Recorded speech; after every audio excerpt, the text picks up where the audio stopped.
जय श्री कृष्णा। ओम नमो भगवते वासुदेवाय नमः। आप सुन रहे हैं पौराणिक अमृतवाणी द्वारा प्रसारित महाभारत कथा। कथा को सुनने के लिए हमारे चैनल को लाइक शेयर एंड सब्सक्राइब करें। चलिए आगे की कथा प्रारंभ करते हैं। श्री गणेशाय नमः। संक्षिप्त महाभारत शांति पर्व। शोकाकुल युधिष्ठिर को सांत्वना देते हुए देवर्षि नारद का उन्हें कर्ण का पूर्व चरित्र सुनाना।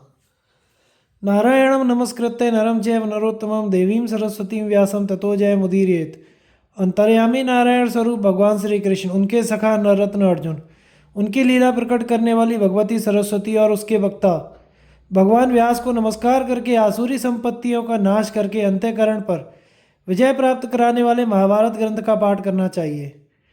वैशंपायन जी कहते हैं, अपने समस्त सुहृदों को जलांजलि देने के पश्चात पांडव, विदुर, धृतराष्ट्र तथा भरतवंश की संपूर्ण स्त्रियां आत्मशुद्धि के लिए एक मास तक नगर से बाहर गंगा तट पर टिकी रहीं। उस समय धर्मपुत्र राजा युधिष्ठिर के पास बहुत से सिद्ध महात्मा तथा ब्रह्मर्षि पधारे। उनमें द्वैपायन, व्यास, नारद, देवस्थान, कर्ण तथा इनके शिष्य भी थे। इनके अतिरिक्त भी अनेकों वेद वेत्ता, ब्राह्मण, गृहस्थ एवं स्नातक पधारे थे। राजा युधिष्ठिर ने उन सब महर्षियों का विधिवत पूजन किया। इसके बाद वे उनके दिए हुए बहुमूल्य आसनों पर विराजमान हुए। समयोचित पूजा स्वीकार करके वे हजारों ऋषि महर्षि गंगा के पावन तट पर शोक से व्याकुल हुए महाराज युधिष्ठिर को धैर्य बंधाने लगे।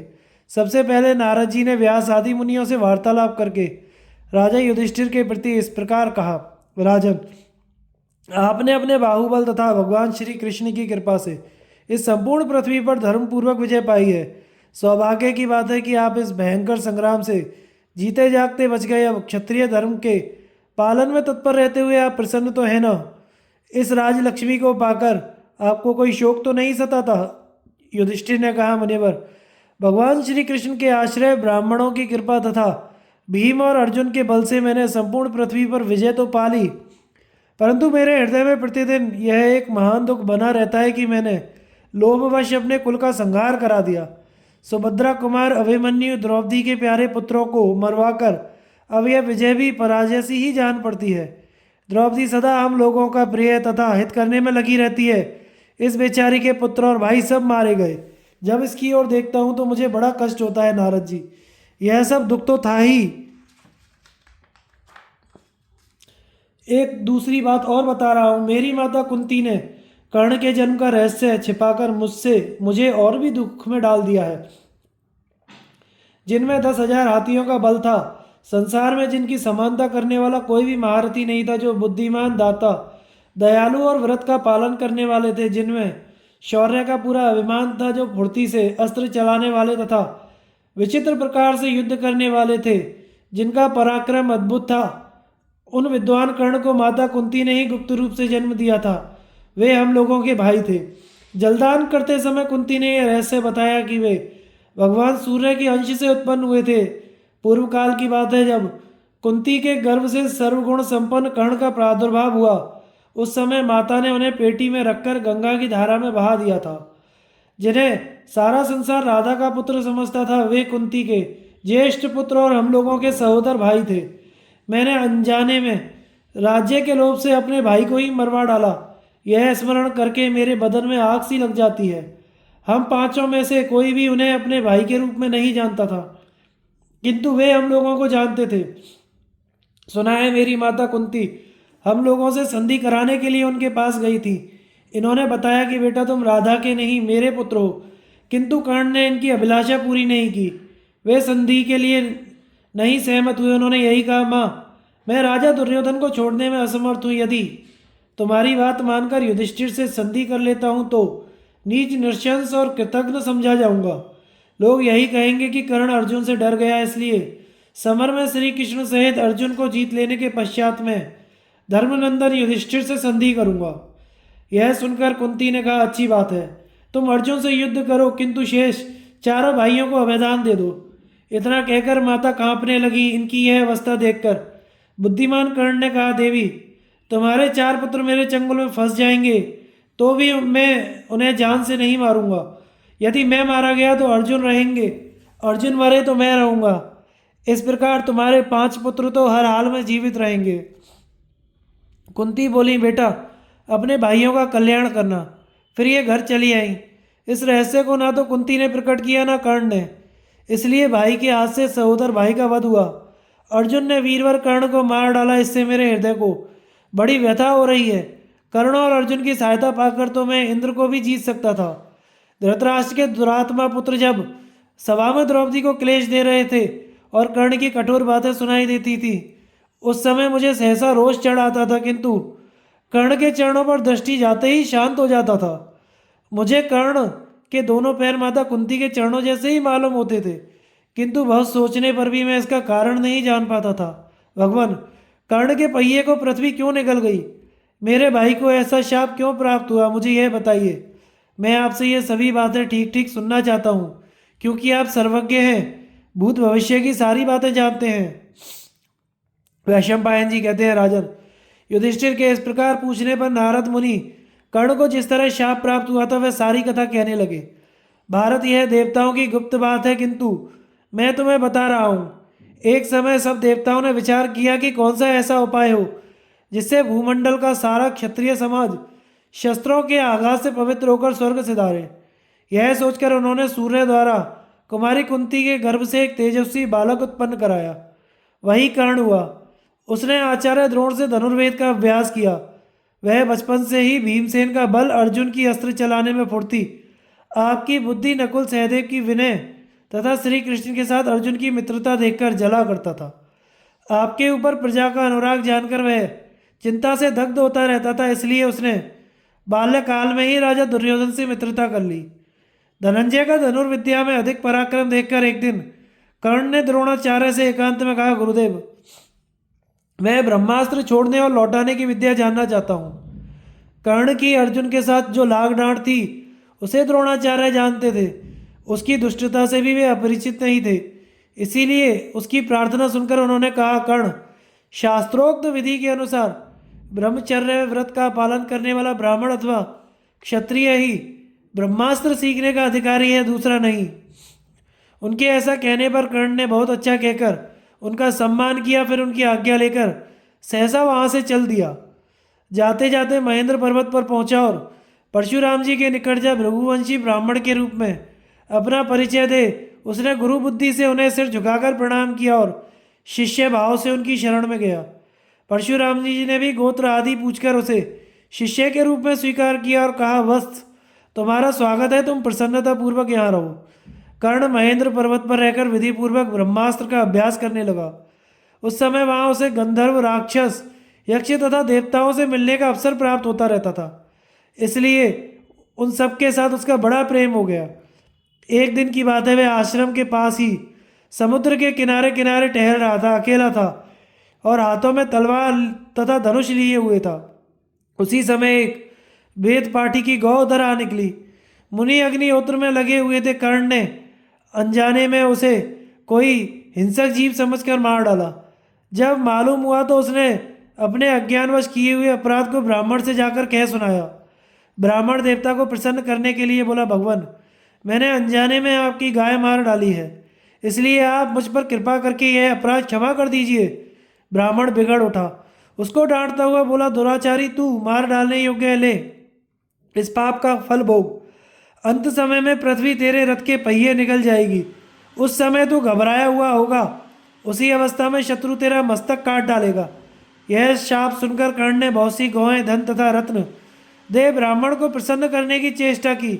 तब उसने फिर कहा, सारा संसार मिलकर भी मेरी बात झूठी नहीं कर सकता। उसके ऐसा कहने पर कर्ण को बड़ा भय हुआ। दीनता से उसका मुंह नीचे की ओर झुक गया। फिर मन ही मन इस दुर्घटना को याद करता हुआ वह परशुराम जी के पास लौट आया। कर्ण की भुजाओं का बल, गुरु के प्रति उसका प्रेम, इंद्रिय संयम तथा सेवा भाव देखकर परशुराम जी उस पर बहुत संतुष्ट हुए। उन्होंने प्रयोग और उपसंहार सहित संपूर्ण ब्रह्मास्त्र विद्या उसे विधिपूर्वक सिखा दी। तदनंतर एक दिन परशुराम जी कर्ण के साथ अपने आश्रम के पास ही घूम रहे थे। उपवास के कारण उनका शरीर दुर्बल हो गया था, अतः थकावट आ जाने से उन्हें नींद सताने लगी। कर्ण के ऊपर उनका पूर्ण विश्वास एवं स्नेह था, इसलिए वे उसी की गोद में सिर रखकर सो गए।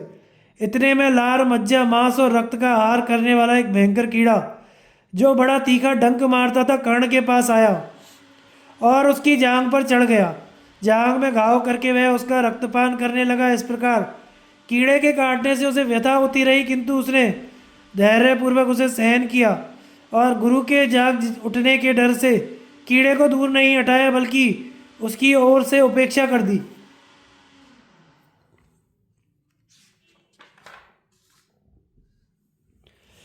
कर्ण की देह से निकले हुए रक्त की धारा जब परशुराम जी का शरीर भीगने लगा तो वे सहसा जाग उठे और शंकित होकर बोले, अरे तू तो अशुद्ध हो गया, यह क्या कर रहा है? भय छोड़कर ठीक ठीक बता। तब कर्ण ने उन्हें कीड़े के काटने की बात बता दी। जो ही उन्होंने उस कीड़े की ओर दृष्टिपात किया, उसके प्राण पखेरु उड़ गए। यह एक अद्भुत घटना हुई। इतने में ही एक भयंकर राक्षस आकाश में खड़ा दिखाई दिया। वह दोनों हाथ जोड़कर परशुराम जी से बोला, मुनिवर, आपने मुझे इस नरक के कष्ट से छुटकारा दिला दिया। यह मेरा बड़ा प्रिय कार्य हुआ। मैं आपको प्रणाम करता हूँ और अब जहाँ से आया था वहीं जा रहा हूँ। परशुराम जी ने पूछा, अरे तू कौन है और कैसे इस नरक में पड़ा था? उसने उत्तर दिया, था सतयुग की बात है। मैं दंश नाम का एक असुर था। एक दिन मैंने भृगु मुनि की प्यारी पत्नी का बलपूर्वक अपहरण कर लिया।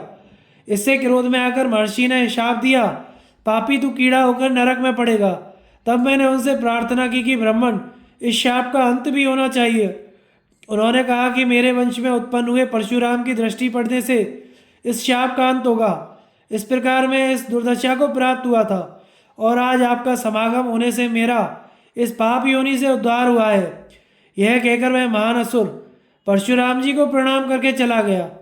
अब परशुराम जी ने क्रोध में भरकर कर्ण से कहा, मूर्ख, तूने इस कीड़े के काटने की जो भयंकर पीड़ा बर्दाश्त की है, इसे ब्राह्मण कभी नहीं सह सकता। तेरा धैर्य तो क्षत्रिय के समान जान पड़ता है। सच सच बता, तू कौन है? उनका प्रश्न सुनकर कर्ण शाप के भय से डर गया और उन्हें प्रसन्न करने की चेष्टा करता हुआ बोला, ब्राह्मण, मैं ब्राह्मण और क्षत्रिय से भिन्न सूत जाति में उत्पन्न हुआ हूँ। लोग मुझे राधा पुत्र कर्ण कहते हैं। ब्रह्मास्त्र के लोभ से मैंने झूठा परिचय दिया था। मुझ पर कृपया कीजिए। विद्या प्रदान करने वाला गुरु निस्संदेह पिता के ही समान है, इसलिए मैंने आपके निकट अपना भार्गव गोत्र बतलाया था। यह कहकर कर्ण दीन भाव से हाथ जोड़कर उनके सामने पृथ्वी पर पड़ गया और थरथर कांपने लगा। यह देखकर परशुराम जी ने हंसते हुए कहा, मूर्ख, तूने ब्रह्मास्त्र के लोभ से झूठ बोलकर मेरे साथ कपट किया है। इसलिए जब तू संग्राम में अपने समान योद्धा से युद्ध करेगा और तेरी मृत्यु निकट आ जाएगी, उस समय मेरे दिए हुए ब्रह्मास्त्र का स्मरण नहीं रहेगा। अब तू यहाँ से चला जा। मिथ्यावादी के लिए यहाँ स्थान नहीं है। परंतु मेरे आशीर्वाद से युद्ध में कोई भी क्षत्रिय तेरी समानता नहीं कर सकेगा। परशुराम जी के ऐसा कहने पर कर्ण उन्हें प्रणाम करके वहां से लौट आया और दुर्योधन से बोला, मैं ब्रह्मास्त्र सीख आया। युधिष्ठिर का घर छोड़कर वन में जाने का विचार और अर्जुन द्वारा इसका विरोध।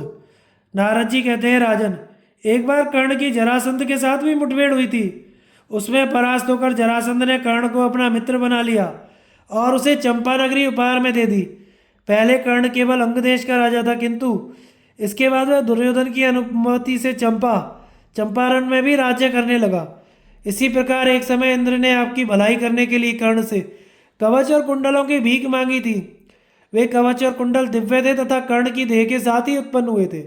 तो भी उसने इंद्र को ये दोनों वस्तुएं दान कर दी, इसीलिए अर्जुन और श्री कृष्ण के सामने उसे मारने में सफल हो सके।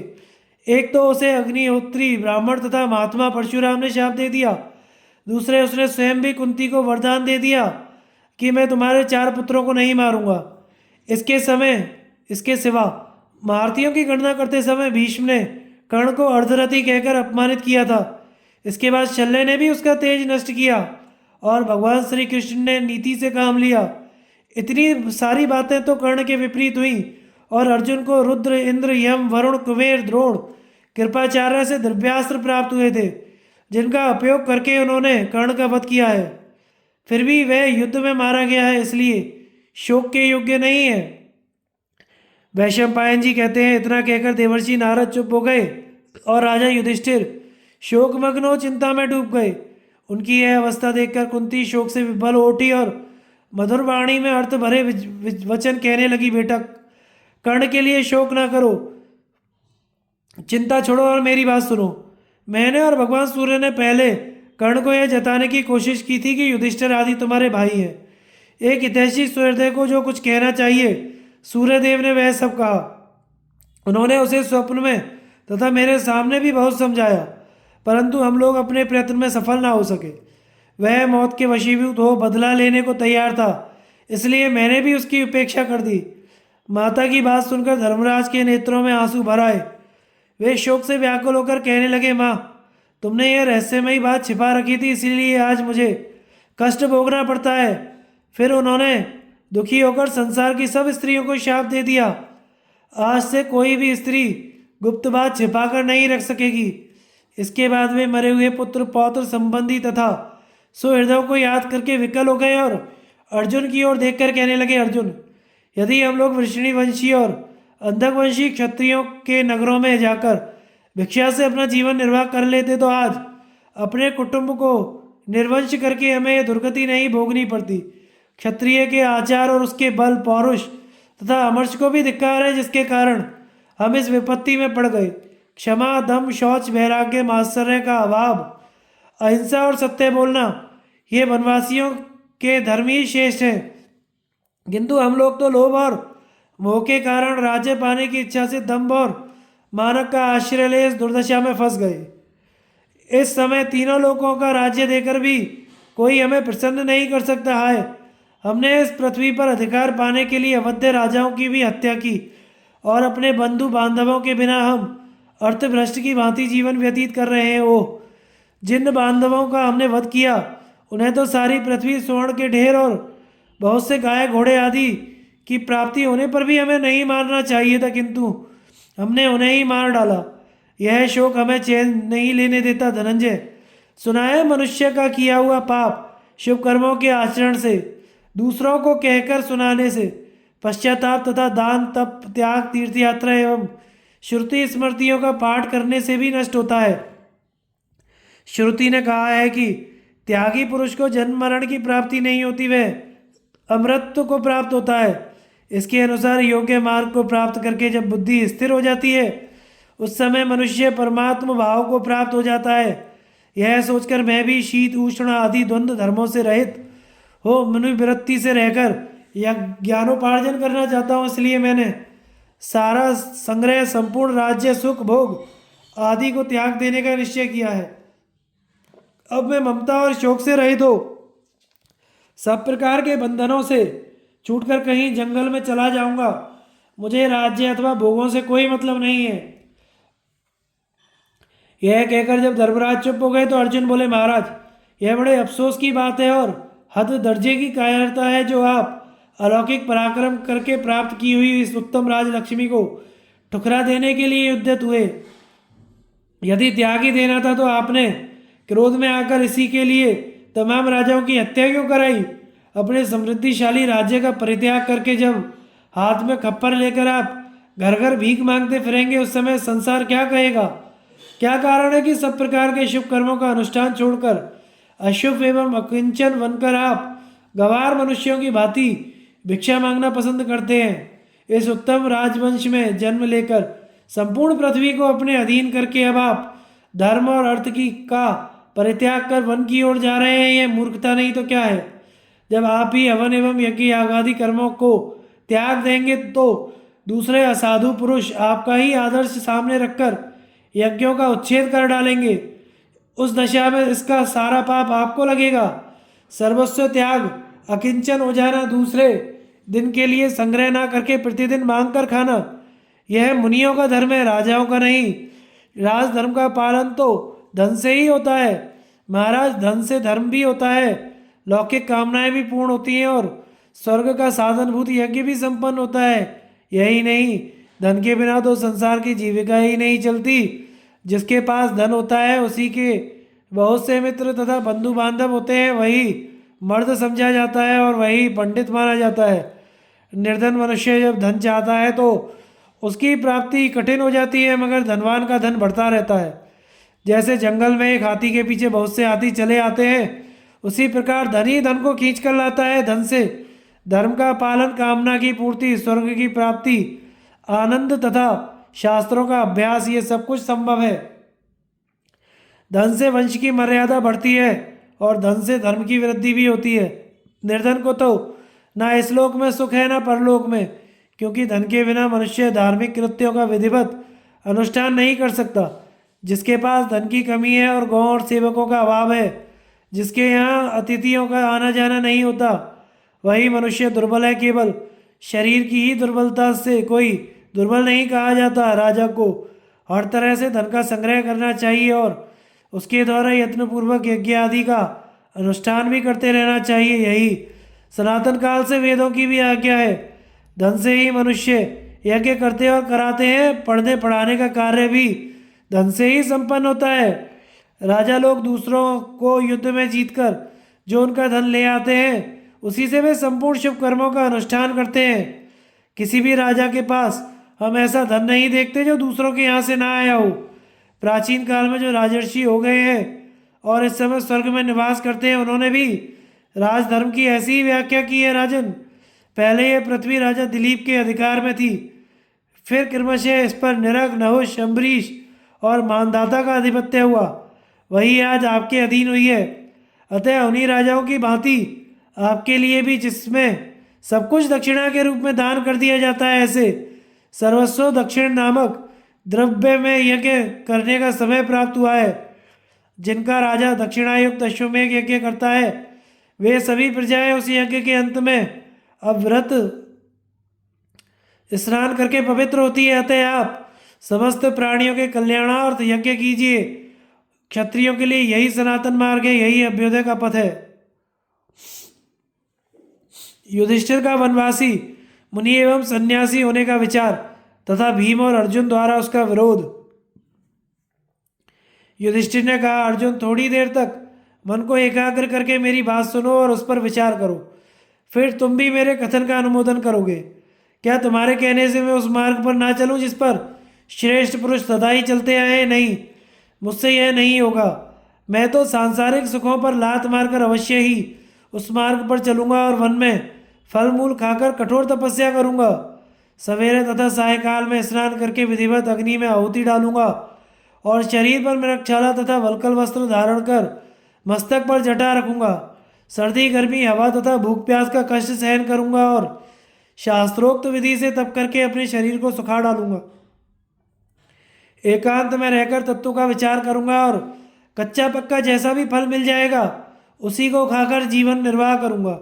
इस प्रकार वनवासी मुनियों के कठोर से कठोर नियमों का पालन करके शरीर की आयु समाप्त होने की बाट देखता रहूंगा, अथवा मुनि वृत्ति से रहता हुआ मस्तक मुड़ा लूंगा और एक एक दिन एक एक वृक्ष से भिक्षा मांगकर देह को दुर्बल कर डालूंगा।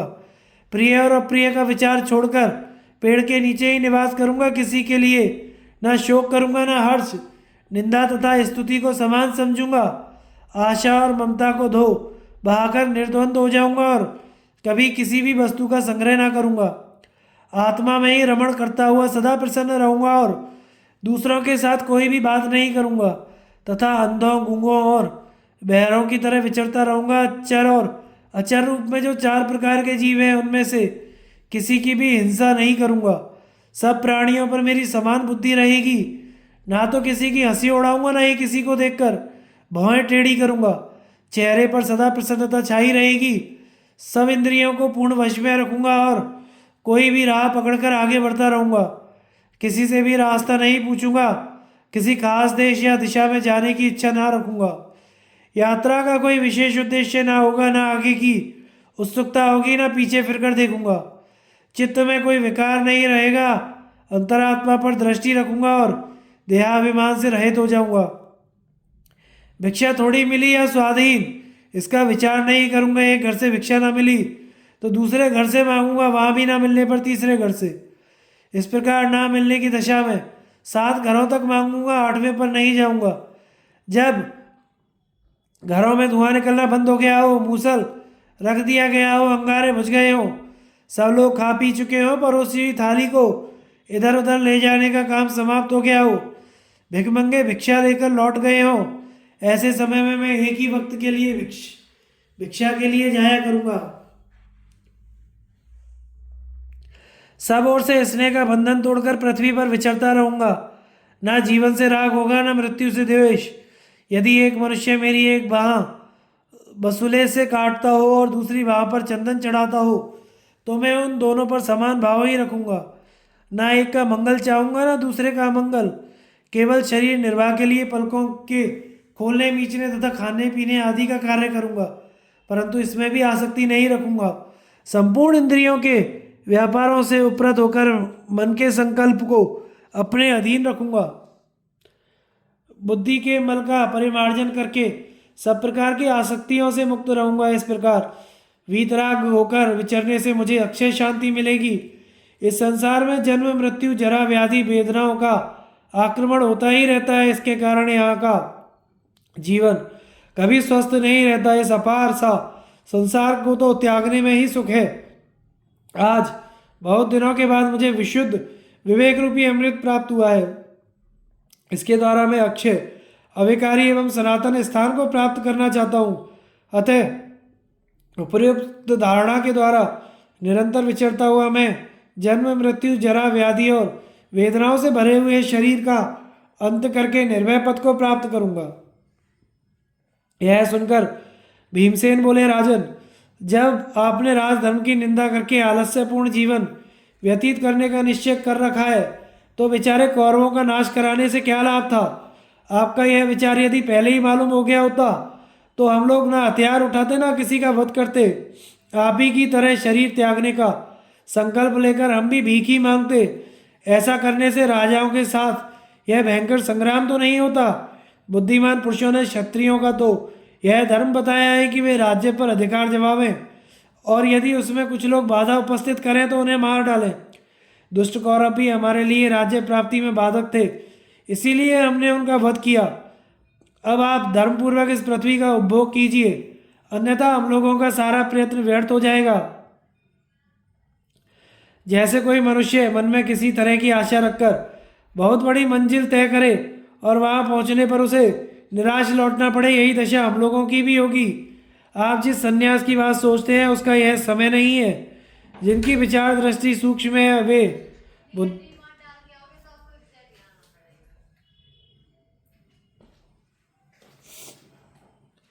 बुद्धिमान पुरुष ऐसे अवसर पर त्याग की प्रशंसा नहीं करते। वे तो इसमें स्वयं धर्म का उल्लंघन समझते हैं। जो पुत्र पौत्रों के पालन में असमर्थ हो, देवता ऋषि एवं पितरों का तर्पण ना करे और अतिथियों को भोजन देने की शक्ति ना रखता हो, ऐसा मनुष्य जंगलों में जाकर मौत से अकेला जीवन व्यतीत कर सकता है। आप जैसे शक्तिशाली पुरुषों का यह काम नहीं है। राजा को तो कर्म ही करना चाहिए। जो कर्मों को छोड़ बैठता है उसे कभी सिद्धि नहीं मिलती। तत्पश्चात अर्जुन ने कहा, महाराज, इसी विषय में एक बार तपस्वियों के साथ इंद्र का संवाद हुआ था। वह प्राचीन इतिहास में आपको सुनाता हूँ। एक समय की बात है, कुछ कुलीन ब्राह्मण बालक जो अभी बहुत नादान थे, जिन्हें मूछ तक नहीं आई थी, घर बार छोड़कर जंगल में चले आए, सन्यासी बन गए। इसी को धर्म मानकर वे प्रसन्न थे। भाई बंधु माँ बाप की सेवा से मुंह मोड़कर ब्रह्मचर्य का पालन करने लगे। एक दिन उन पर देवराज इंद्र की कृपा हुई। वे सुवर्ण में पक्षी का रूप धारण करके उनके पास आए और उन्हें सुनाकर कहने लगे, यज्ञशिष्ट, अन्न भोजन करने वाले महात्माओं ने जो कर्म किया है वह दूसरे मनुष्यों से होना कठिन है। उनका यह कर्म बड़ा पवित्र और जीवन बहुत उत्तम है। उनका मनोरथ सफल हुआ, वे धर्मात्मा पुरुष उत्तम गति को प्राप्त हुए हैं। ऋषियों ने कहा, वाह, यह पक्षी यज्ञशिष्ट अन्न भोजन करने वालों की प्रशंसा करता है। यह तो हम लोगों की प्रशंसा हुई, क्योंकि हम लोग ही यज्ञशिष्ट अन्न भोजन करते हैं। पक्षी ने कहा, अरे, मैं तुम्हारी प्रशंसा नहीं करता। तुम तो झूठा खाने वाले और मूर्ख हो, पाप पंख में फंसे हुए हो। यज्ञशिष्ट अन्न खाने वाले तो दूसरे ही होते हैं। ऋषियों ने कहा, पक्षी, यह बड़ा कल्याणकारी साधन है, ऐसा समझकर ही हम इस मार्ग का अवलंबन किए बैठे हैं। अब तुम्हारी बात सुनकर तुम पर हमारी श्रद्धा हुई है, जो अत्यंत कल्याण करने वाले साधन हो वही हमें बताओ। पक्षी ने कहा, यदि तुम्हारा मुझ पर विश्वास है तो मैं यथार्थ बताता हूँ, सुनो। चौपायों में गौ, धातुओं में सोना, शब्दों में प्रणव आदि मंत्र और मनुष्यों में ब्राह्मण श्रेष्ठ है। ब्राह्मण के लिए जात कर्म आदि संस्कार शास्त्र भेद हैं। ब्राह्मण जब तक जीवित रहे समय समय पर उसका संस्कार होते रहना चाहिए। मरने के पश्चात भी शमशान भूमि में अंत्येष्टि संस्कार तथा घर पर श्राद्ध आदि वेद विधि के अनुसार होना उचित है। वेदोक्त यज्ञ याग आदि कर्म ही उसके लिए स्वर्ग में पहुंचाने वाले उत्तम मार्ग हैं। वैदिक कर्म ही सिद्धि का क्षेत्र है यदि सभी प्राणी इसकी इच्छा रखते हैं। जहाँ इन कर्मों का विधिवत संपादन होता है वह गृहस्थ आश्रम ही सबसे बड़ा आश्रम है। जो कर्म की निंदा करते हैं उन्हें कुमार्गगामी समझना चाहिए, उन्हें बड़ा पाप लगता है। देव यज्ञ, पितृयज्ञ, ब्रह्म यज्ञ, ये तीन ही सनातन मार्ग हैं। जो मूर्ख इनका परित्याग करके और किसी मार्ग से चलते हैं वे वेद विरुद्ध पथ का आश्रय लेते हैं। हवन के द्वारा देवताओं को, स्वाध्याय द्वारा ऋषियों को और श्राद्ध द्वारा पितरों को तृप्त करना यह सनातन धर्म है। इसका पालन करते हुए गुरुजनों की सेवा करना ही कठोर तप है। इस दुष्कर तपस्या को करके ही देवताओं ने बहुत बड़ी विभूति पाई है। जिनकी किसी के प्रति ईर्ष्या नहीं है, जो सब प्रकार के द्वंद्वों से रहित हैं, ऐसे ब्राह्मण इसी को तप मानते हैं। संसार में व्रत को ही तप कहते हैं, किंतु वह इसकी अपेक्षा मध्यम श्रेणी का है। जो यज्ञ शिष्ट अन्न भोजन करते हैं उन्हें अविनाशी पद की प्राप्ति होती है। देवताओं, पितरों, अतिथियों तथा परिवार के अन्य लोगों को अन्न देकर जो स्वयं सबसे पीछे खाते हैं वे ही यज्ञ शिष्ट अन्न भोजन करने वाले कहे गए हैं। अपने धर्म पर आरूढ़ होकर सुंदर व्रत का पालन और सत्य भाषण करते हुए इस जगत के गुरु समझे जाते हैं। अर्जुन कहते हैं, महाराज, वे ब्राह्मण कुमार पक्षी रूपधारी इंद्र की धर्म और अर्थयुक्त बातें सुनकर इस निश्चय पे पहुंचे कि हम लोग जिस स्थिति में हैं यह हितकर नहीं है, इसलिए वनवास छोड़कर घर लौट गए और गृहस्थ धर्म का पालन करने लगे। अतः आप भी धैर्य धारण करके संपूर्ण भूमंडल का अकंटक राज्य कीजिए। युधिष्ठिर को नकुल, सहदेव तथा द्रौपदी का समझाना। अर्जुन की बात समाप्त होने पर नकुल ने भी उन्हीं का अनुमोदन करते हुए राजा युधिष्ठिर से कहा, राजन, विशाखयूप नामक क्षेत्र में संपूर्ण देवताओं द्वारा की हुई अग्नि स्थापना के चिन्ह मौजूद हैं। इससे आपको यह समझना चाहिए कि देवता भी वैदिक कर्मों और उनके फलों में विश्वास करते हैं। जो वेदों की आज्ञा के विरुद्ध चलते हैं उन्हें तो महान नास्तिक मानना चाहिए। वैदिक कर्मों का परित्याग करके कोई भी स्वर्ग में नहीं जा सकता। परित्याग करके वेदवेत्ता विद्वान कहते हैं यह गृहस्थाश्रम सब आश्रमों में श्रेष्ठ है। क्षत्रिय ब्राह्मणों की राय भी सुन लीजिए। जो धर्म पूर्वक उपार्जन किए हुए धन का यज्ञ आदि कर्मों में उपयोग करता है वह शुद्धात्मा मनुष्य ही त्यागी है। जिनका कोई घर बार नहीं, जो इधर उधर विचरते और मौन रहकर वृक्षों के नीचे सोते रहते हैं, जो कभी रसोई नहीं बनाते और मन तथा इंद्रियों को वश में रखते हैं, ऐसे त्यागियों को भिक्षु सन्यासी कहते हैं। जो ब्राह्मण क्रोध और हर्ष नहीं करता, किसी की चुगली नहीं करता, प्रतिदिन वेदों का स्वाध्याय करता है, वह त्यागी कहलाता है। एक समय महर्षियों ने चारों आश्रमों को विवेकपूर्वक तराजू पर तौला। 3 आश्रम एक ओर थे और अकेला गृहस्थाश्रम दूसरी ओर, किंतु वह विचार से उन तीनों की अपेक्षा महत्वपूर्ण सिद्ध हुआ। तब से उन्होंने निश्चय किया कि यही मुनियों का मार्ग है, यही लोकवेत्ताओं की गति है। जो ऐसी भावना रखता है वह भी त्यागी है। घर छोड़कर जंगल में चले जाने से कोई त्यागी नहीं होता। जंगल में जाकर भी जिसके हृदय में कामना जागृत होती है उसके गले में यमराज मौत का फंदा डाल देते हैं। शम, दम, धैर्य, सत्य, शौच, सरलता, यज्ञ धारण तथा धर्म, इन सबका ही निरंतर पालन ऋषियों के लिए बताया गया है। पितरों, देवताओं तथा अतिथियों का पोषण तो गृहस्थाश्रम में ही होता है। केवल इसी आश्रम में धर्म, अर्थ और काम, ये 3 पुरुषार्थ भी सिद्ध होते हैं। यहाँ रहकर वेद विधि का पालन करने वाले त्यागी का कभी विनाश नहीं होता। वह परलौकिक उन्नति से कभी वंचित नहीं होता। कुछ ऋषि सदग्रंथों का स्वाध्याय रूप यज्ञ करने वाले होते हैं, कुछ ज्ञान यज्ञ में तत्पर रहते हैं और कुछ लोग मन में ही ध्यान रूप महान यज्ञ का विस्तार करते हैं। चित्र को एकाग्र करना रूप जो साधन मार्ग है उसका आश्रय लेने वाला द्विज ब्रह्मभूत हो जाता है। देवता भी उसके दर्शन के लिए उत्सुक रहते हैं। जिस पर कुटुंब का भार हो उस राजा के लिए गृह त्याग का विधान नहीं है। उसे तो राजसूय, अश्वमेघ, सर्वमेघ या कोई शास्त्रीय यज्ञ करके उसमें धन का दान करना चाहिए। राजा के प्रमाद से लुटेरे प्रबल होकर प्रजा को लूटते हैं। उस अवस्था में यदि राजा ने प्रजा को शरण नहीं दी तो उसे कलयुग का मूर्तिमान रूप ही समझना चाहिए।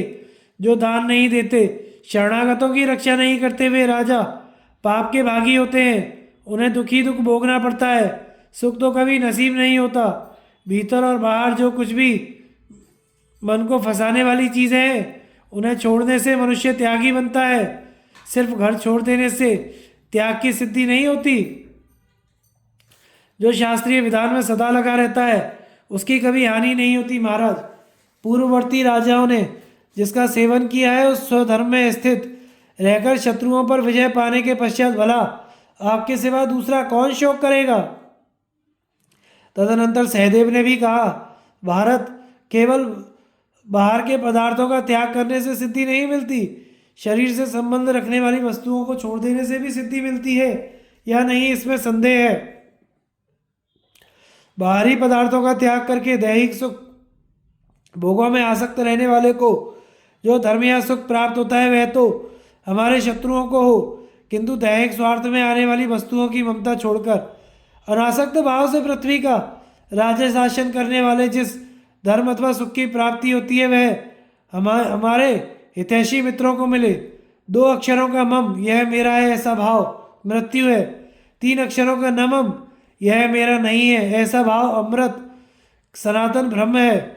महाराज, यदि जीव नित्य है, इसका विनाशी होना निश्चित है, तो प्राणियों के शरीर का वध करने मात्र से वास्तव में उनकी हिंसा नहीं होती। इसके विपरीत यदि शरीर के साथ ही जीव की उत्पत्ति तथा उसके नष्ट होने के साथ ही जीव का भी नाश माना जाए तो सारा वैदिक कर्म मार्ग ही व्यर्थ सिद्ध होगा। इसलिए विज्ञ पुरुष को एकांत में रहने का विचार छोड़कर पूर्व पुरुषों ने जिस मार्ग का सेवन किया है उसी का आश्रय लेना चाहिए। राजन, वन में रहकर वहाँ के फल फूलों से जीविका चलाता हुआ जो भी द्रव्यों में ममता रखता है वह मौत के ही मुख में है। प्राणियों का बाह्य स्वरूप कुछ और होता है और आंतरिक स्वरूप कुछ और। आप उस पर गौर कीजिए। जो सबके भीतर विराजमान आत्मा को देखते हैं वे ही महान भय से छुटकारा पाते हैं। आप मेरे पिता, माता, भाई तथा गुरु सब कुछ है। मैं आर्त हूँ, इसलिए दुख में न जाने क्या क्या प्रलाप कर गया हूँ।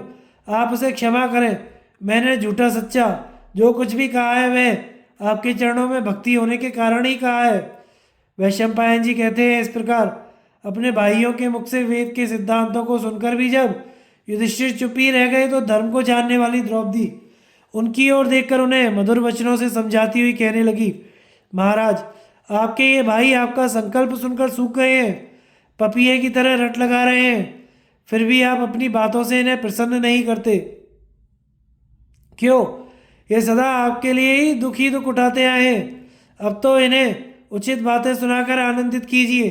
आपको याद होगा जब द्वैत वन में ये सभी भाई आपके साथ सर्दी, गर्मी और आंधी पानी का कष्ट भोग रहे थे, उन दिनों आपने इन्हें धैर्य देते हुए कहा था, बंधुओं, हम लोग युद्ध में दुर्योधन को मारकर इस संपूर्ण पृथ्वी का राज्य भोगेंगे। उस समय बड़े बड़े यज्ञ करके पर्याप्त दान दक्षिणा बांटते रहने से तुम्हारा वनवास का यह दुख सुख के रूप में परिणत हो जाएगा। धर्मराज, यदि यही करना था तो उस समय आपने वैसी बातें क्यों कही? जब स्वयं उपयुक्त बातें कहकर हौसला बढ़ाया तो अब क्यों आप हम लोगों का दिल तोड़ रहे हैं? आपको दंड आदि के द्वारा इस पृथ्वी का पालन करना चाहिए, क्योंकि दंड ना देने वाला क्षत्रिय की शोभा नहीं होती। दंड ना देने वाला राजा इस पृथ्वी का उपभोग नहीं कर सकता तथा उसकी प्रजा को भी सुख नहीं मिलता। राजाओं का परम धर्म तो यही है कि वे दुष्टों को दंड दें, सत्पुरुषों का पालन करें और युद्ध में कभी पीठ ना दिखावें। जो अवसर देखकर भी क्षमा करता है और क्रोध भी दान देता और कर लेता है, शत्रुओं को भय दिखाता और शरणागतों को निर्भय बनाता है तथा दुष्टों को दंड देता और दीनों पर अनुग्रह करता है, वह राजा धर्मात्मा कहलाता है। आपको यह पृथ्वी ना तो शास्त्र सुनाने से मिली है ना दान में। आपने तो शत्रुओं की प्रबल सेना का संहार करके इस मार्ग पर विजय पाई है, इसलिए आप इस पृथ्वी का उपभोग कीजिए। महाराज, अनेकों देशों से युक्त संपूर्ण जम्बूद्वीप पर आपने कर लगाया। जम्बूद्वीप के समान ही जो मेरुगिरी पश्चिमी क्रौंच द्वीप है उस पर अधिकार जमाया। मेरू से पूर्व दिशा में क्रौंच द्वीप के समान ही जो शाक द्वीप है, शाक द्वीप के बराबर ही भद्राशु द्वीप है, उसके ऊपर भी शासन किया। इसके अतिरिक्त भी जो बहुत से देशों के आश्रयभूत द्वीप और अंतर्द्वीप हैं, समुद्र लांघकर उन पर भी आपने अधिकार प्राप्त किया। भाइयों की सहायता से ऐसे अनुपम पराक्रम करके दुई जातियों द्वारा सम्मानित होकर भी आप प्रसन्न क्यों नहीं होते? मेरे अनुरोध से अपने इन भाइयों का अभिनंदन कीजिए महाराज।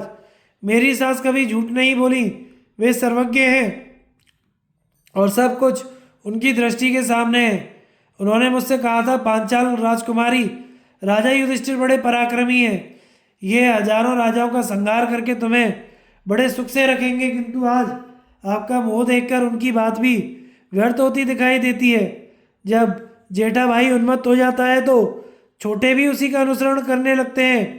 आपके उन्माद से तो सब पांडव भी उन्मत्त हो गए हैं।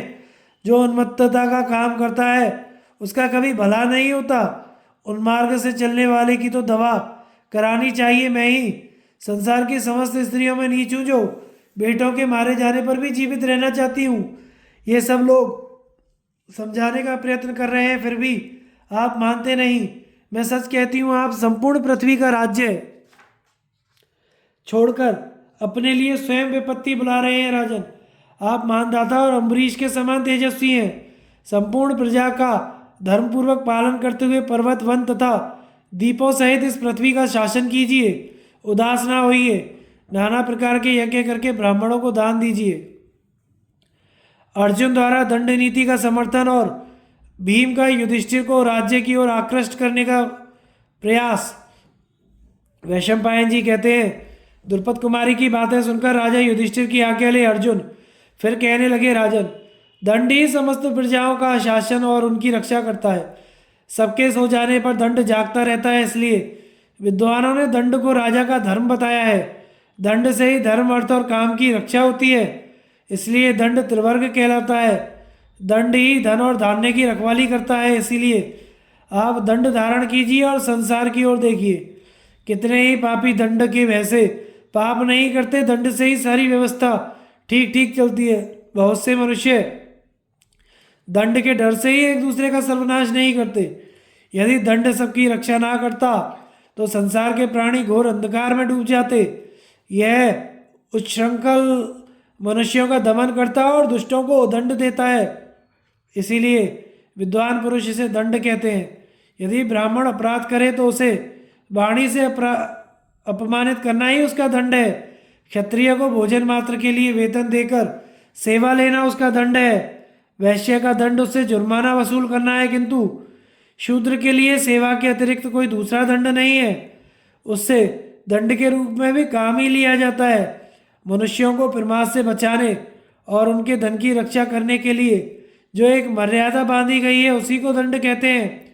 ब्रह्मचारी, गृहस्थ, वानप्रस्थ और सन्यासी ये सब दंड के भय से ही अपने अपने मार्ग पर स्थित रहते हैं। बिना भय के ना कोई यज्ञ करता है, ना दान देता है और ना प्रतिज्ञा का पालन करना चाहता है। रुद्र, कार्तिकेय, इंद्र, अग्नि, वरुण, यम, काल, वायु, मृत्यु, कुबेर, रवि, वसु, साध्य तथा विश्वदेव ये सभी देवता दंड देने वाले हैं। अतः इनके प्रताप के सामने माथा टेक कर सब लोग इन्हें प्रणाम करते हैं, सभी इनकी पूजा करते हैं। मैं संसार में किसी को ऐसा नहीं देखता जो हिंसा से जीविका चलाता हो, क्योंकि प्रत्येक क्रिया में कुछ ना कुछ हिंसा का संबंध तो हो ही जाता है। जो विधाता का विधान है उसमें विद्वान पुरुष का मोह नहीं होता। महाराज, जिस जाति में आपका जन्म हुआ उसी के अनुसार आपको बर्ताव करना चाहिए। पानी में बहुतेरे जीव हैं, पृथ्वी पर तथा वृक्ष के फलों में भी बहुत से कीड़े होते हैं। कोई भी मनुष्य ऐसा नहीं है जो इनकी हिंसा से सर्वथा बचा रहता हो, परंतु इसे जीवन निर्वाह के सिवा और क्या कहा जा सकता है। कितने ही ऐसे सूक्ष्म कीटाणु होते हैं जिनका अनुमान से ही पता लगता है। मनुष्यों के पलक गिराने मात्र से उनके कंधे टूट जाते हैं। अतः ऐसे जीवों की हिंसा से कहाँ तक बचाव हो सकता है।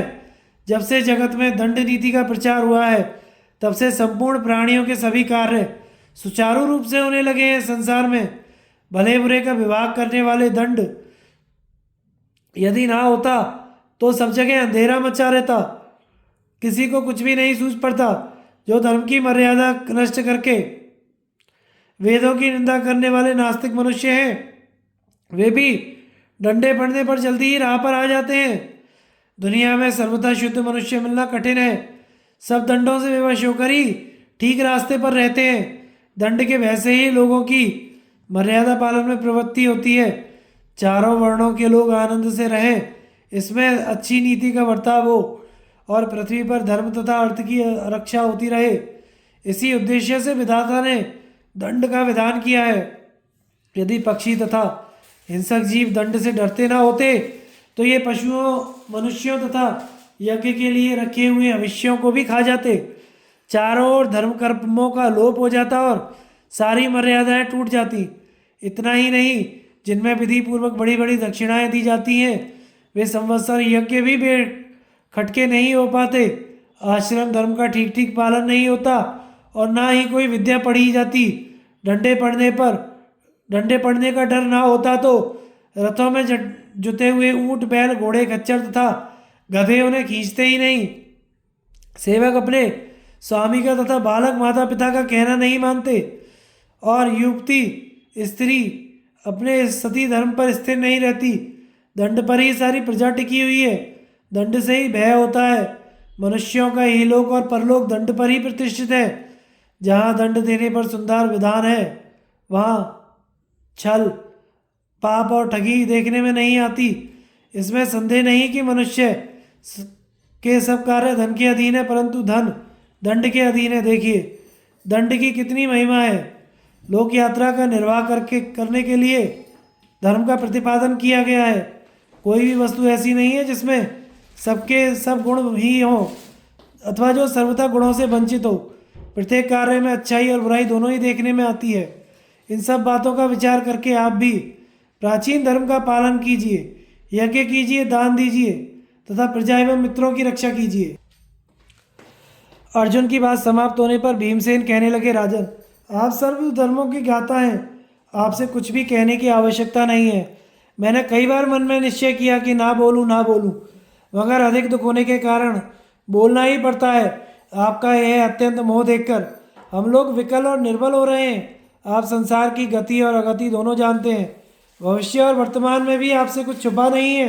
ऐसी स्थिति में राज्य के प्रति आपको आकृष्ट करने का जो कारण है उसे बता रहा हूँ, ध्यान देकर सुने।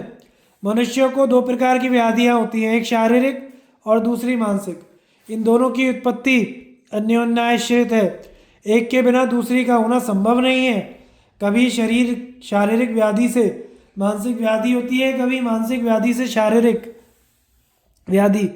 जो मनुष्य बीते हुए शारीरिक अथवा मानसिक दुख के लिए शोक करता है, वह एक दुख से दूसरे दुख को प्राप्त होता रहता है। उसे दोनों प्रकार के अनर्थों से कभी छुटकारा नहीं मिलता। इसलिए जैसे भीष्म और द्रोण के साथ आपका युद्ध हुआ था, उसी प्रकार अपने मन के साथ भी आपको लड़ना चाहिए। उसका समय अब आ गया है। इस युद्ध में ना बाणों का काम है, ना मित्र और बंधुओं की सहायता का। अकेले आपको लड़ना है। मन को जीते बिना आपकी क्या दशा होगी मैं कह नहीं सकता। हाँ, उसे जीतकर आप अवश्य कृतार्थ हो जाएंगे। प्राणियों के आवागमन पर विचार करके अपनी बुद्धि को स्थिर कीजिए और बाप दादाओं का राज्य चलाइए। सौभाग्य की बात है कि पापी दुर्योधन सेवकों सहित मारा गया। अब आप अश्वमेध यज्ञ करके विधि पूर्वक दक्षिणा दीजिए और हम सब लोग आपके दास हैं। युधिष्ठिर द्वारा भीम को फटकार और मुनिवृत्ति की प्रशंसा और तथा अर्जुन का राजा जनक के दृष्टांत से उन्हें समझाना। वैशंपायन जी कहते हैं, भीमसेन की बात सुनकर राजा युधिष्ठिर बोले, भीम, असंतोष, प्रमाद, मद, राग, अशांति, बल, मोह, अभिमान तथा उद्वेग, इन प्रबल पापों ने तुम्हारे मन को वशीभूत कर लिया है। इसीलिए तुम्हें राज्य की इच्छा होती है। भाई, भोगों की आसक्ति छोड़ो और बंधन मुक्त होकर शांत एवं सुखी हो जाओ। आग कितनी ही धधकती क्यों ना हो, उसमें ईंधन न डाला जाए तो वह अपने आप शांत हो जाती है। इसी प्रकार तुम भी अपना आहार कम करके पेट की आग को शांत करो। यह आजकल बहुत बढ़ गई है। पहले अपने पेट को जीतो, फिर ऐसा समझा जाएगा कि इस जीती हुई पृथ्वी के द्वारा तुमने कल्याण पर विजय पाई है। भीमसेन, तुम मनुष्यों के काम, भोग तथा ऐश्वर्य की प्रशंसा करते हो, किंतु जो भोगों से रहित और तुम्हारी अपेक्षा बहुत दुर्बल हैं, वे ऋषि मुनि ही सर्वोत्तम पद को प्राप्त होते हैं। जो लोग पत्ते चबाते हैं, पत्थर पर पीस कर या दांतों से चबाकर खाते हैं, अथवा पानी या हवा पीकर ही रह जाते हैं, उन तपस्वियों ने ही नरक पर विजय पाई है। वहाँ तुम्हारे जैसे वीरों की वीरता काम नहीं देती। एक ओर संपूर्ण पृथ्वी का शासन करने वाला राजा है, और दूसरी ओर पत्थर और सोने को एक समझने वाला मुनि। इन दोनों में मुनि ही कृतार्थ है, राजा नहीं। अपने मनोरथों के पीछे बड़े बड़े कार्यों को आरंभ ना करो। आशा तथा ममता ना रखो, इससे तुम्हें एलोक और परलोक में भी शोक रहित स्थान प्राप्त होगा। जिन्होंने भोगों की आसक्ति छोड़ दी, वे कभी शोक नहीं करते। फिर तुम क्यों भोगों की चिंता कर रहे हो? यदि संपूर्ण भोगों का परित्याग कर दो तो मिथ्यावास से छूट जाओगे। परलोक के दो मार्ग प्रसिद्ध हैं, पितृयान और देवयान। सकाम यज्ञ करने वाले पितृयान से जाते हैं और मोक्ष के अधिकारी देवयान से। महर्षिगण तप, ब्रह्मचर्य तथा स्वाध्याय के बल पर ऐसे राज्य में पहुंच जाते हैं जहाँ मृत्यु का प्रवेश नहीं है। राजा जनक समस्त द्वंद्वों से रहित एवं जीवन मुक्त पुरुष थे। उन्होंने मोक्ष स्वरूप आत्मा का साक्षात्कार हो गया था। पूर्व काल में उन्होंने जो उद्गार प्रकट किया था, उसे लोग इस प्रकार बताते हैं। दूसरों की दृष्टि में मेरे पास अनंत धन है, किंतु मेरा उसमें कुछ भी नहीं है।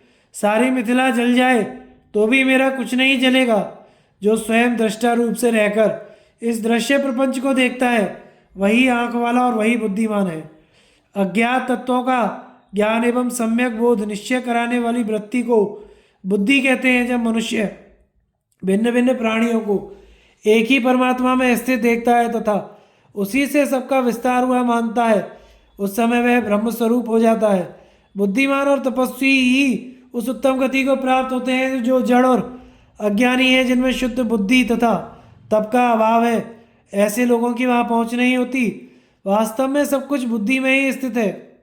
यह कहकर राजा युधिष्ठिर चुप हो गए। तब अर्जुन ने फिर कहा, महाराज, जानकार लोग राजा जनक और उनकी स्त्री का संवाद रूप एक प्राचीन इतिहास कहा करते हैं। राजा जनक ने भी राज्य का परित्याग करके भीख मांगने का निश्चय किया था। उस समय उनकी रानी ने दुखी होकर जो कुछ कहा वही आपको सुना रहा हूँ। कहते हैं, एक दिन राजा जनक पर मूर्ता सवार हुई। वे धन, संतान, स्त्री, नाना प्रकार के रत्न तथा अग्निहोत्र का भी त्याग करके भिक्षु की तरह मुट्ठी भर बुना हुआ जौ खाकर रहने लगे। स्वामी को इस अवस्था में देखकर रानी को बड़ा रंज हुआ। वे एकांत में उनके पास जाकर बोली, राजन, आपको भिक्षुक की भांति मुट्ठी भर बुना हुआ जौ खाकर रहना उचित नहीं है। आपकी यह प्रतिज्ञा और चेष्टा सब राजधर्म के विरुद्ध है।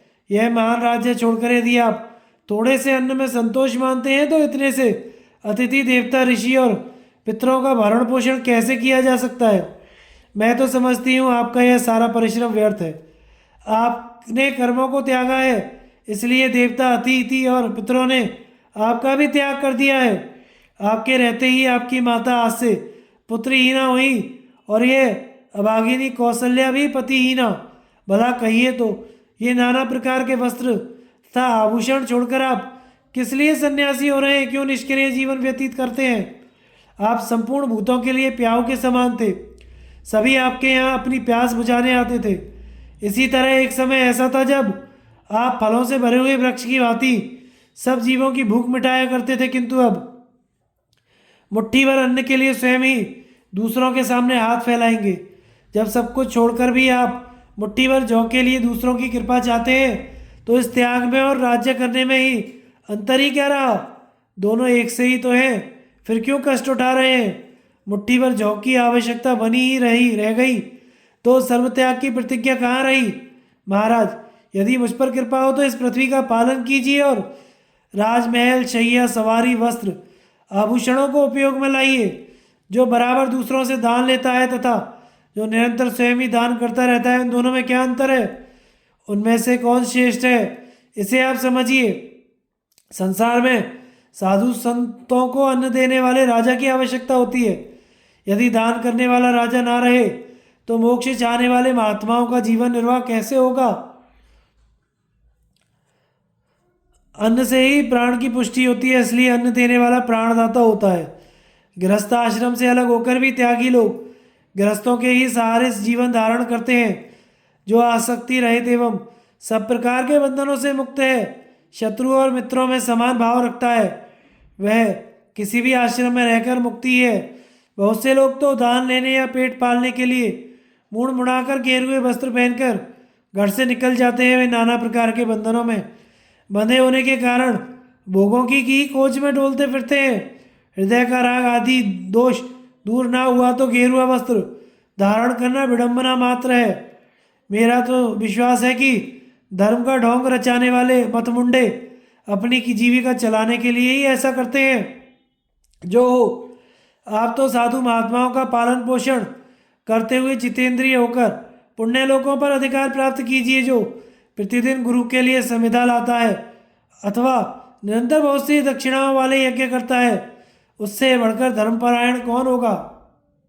इस तरह रानी के समझाने से जनक ने संन्यास का विचार छोड़ दिया। राजा जनक संसार में तत्ववेत्ता के रूप में प्रसिद्ध हैं, किंतु उन्हें भी मोह हो गया था। उन्हीं की भांति आप भी मोह में ना पड़िए। यदि हम लोग सर्वदा दान और तप में तत्पर रहकर अपने धर्म का अनुसरण करेंगे, दया आदि गुणों से संपन्न रहेंगे, काम क्रोध आदि दोषों का त्याग कर देंगे, अच्छी तरह से दान देते हुए प्रजा पालन में लगे रहेंगे, तो गुरु और वृद्धजनों की सेवा करते हुए हम अपने अभीष्ट लोक प्राप्त कर लेंगे। इसी प्रकार ब्राह्मण सेवी और सत्यभाषी होकर देवता, अतिथि और समस्त प्राणियों की विधिवत सेवा करते रहने से भी हमें अपना इष्ट स्थान प्राप्त हो जाएगा। राजा युधिष्ठिर ने कहा, भैया, मैं धर्म का प्रतिपादन करने वाले और पर तथा अपर ब्रह्म का निरूपण करने वाले दोनों प्रकार के शास्त्र को जानता हूँ, तथा मुझे कर्मानुष्ठान और कर्म त्याग दोनों का प्रतिपादन करने वाले वेद वाक्यों का भी ज्ञान है। इसके सिवा परस्पर विरुद्ध अर्थ का प्रतिपादन करने वाले वाक्यों का भी मैं युक्तिपूर्वक विचार किया है। उन वाक्यों का जो तात्पर्य है उसे भी मैं विधिवत जानता हूँ। तुम तो केवल शस्त्र विद्या को ही जानकार हो और वीरों के धर्म का पालन करते हो। शास्त्र के यथार्थ मर्म को तुम किसी प्रकार नहीं समझ सकते। जो लोग शास्त्र के सूक्ष्म रहस्य को जानते हैं और धर्म का निश्चय करने में कुशल हैं, तुम्हारी तरह वे भी मुझे उपदेश नहीं दे सकते। तथापि भ्रातृ स्नेहवश तुमने जो कुछ कहा है वह न्याय संगत और उचित ही है। उससे मुझे भी तुम्हारे प्रति प्रसन्नता ही हुई है। युद्ध के धर्मों में और संग्राम करने की कुशलता में तुम्हारे समान तीनों लोकों में कोई नहीं है। किंतु जिन महानुभावों की बुद्धि परमार्थ में लगी हुई है, उनका विचार है कि तप और त्याग दोनों ही परस्पर एक दूसरे से श्रेष्ठ हैं। अर्जुन, तुम जो ऐसा समझते हो कि धन से बढ़कर कोई चीज़ ही नहीं है, सो ठीक है। वास्तव में धन का कोई महत्व नहीं है। यह बात जिस तरह समझ में आ जाए वही तुम्हें बता रहा हूँ। इस लोक में तप और स्वाध्याय में लगे हुए अनेकों धर्मनिष्ठ पुरुष दिखाई देते हैं। वे तपस्वी ऋषि ही हैं जो अंत में सनातन लोकों को प्राप्त होते हैं। अनेकों ऐसे अजातशत्रु धैर्यवान वनवासी हैं जो वन में रहकर स्वाध्याय करते हुए स्वर्गलोक को प्राप्त कर लेते हैं। और कोई भद्र पुरुष इंद्रियों को उनके विषयों से रोककर अविवेक जनित अज्ञान से छूटकर देवयान मार्ग के द्वारा त्यागियों के लोक को प्राप्त कर लेते हैं। और कोई तेजों में दक्षिण मार्ग से पुण्य लोकों को प्राप्त होते हैं। किंतु मोक्ष मार्गी पुरुषों की गति तो अनिर्वचनीय है। अतः योग ही सब साधनों में प्रधान माना गया है, पर उसका स्वरूप जानना बहुत कठिन है। विद्वान लोग सार असार वस्तु का विवेक करने की इच्छा से निरंतर शास्त्र का विचार करते रहते हैं और वे अपने स्वरूप में स्थित हुए यही मुक्त हो जाते हैं। वह आत्मतत्व अत्यंत सूक्ष्म है, नेत्र से उसे नहीं देखा जा सकता और वाणी से नहीं कहा जा सकता। जो बड़े युक्ति कुशल विद्वान हैं वे भी इस आत्म तत्व के विषय में के चक्कर में पड़ जाते हैं। साधारण जीवों की तो बात ही क्या है। इसी प्रकार बड़े बड़े बुद्धिमान श्रोत्रिय और शास्त्रज्ञों के लिए भी वह अत्यंत दुर्विज्ञ है, किंतु अर्जुन, तत्वज्ञ लोग तो तप, ज्ञान और त्याग से उस नित्य महान सुख को प्राप्त कर लेते हैं। धन्यवाद। आगे की कथा का प्रसारण हम अगले भाग में करेंगे। हमारे चैनल को लाइक, शेयर एंड सब्सक्राइब करें। धन्यवाद।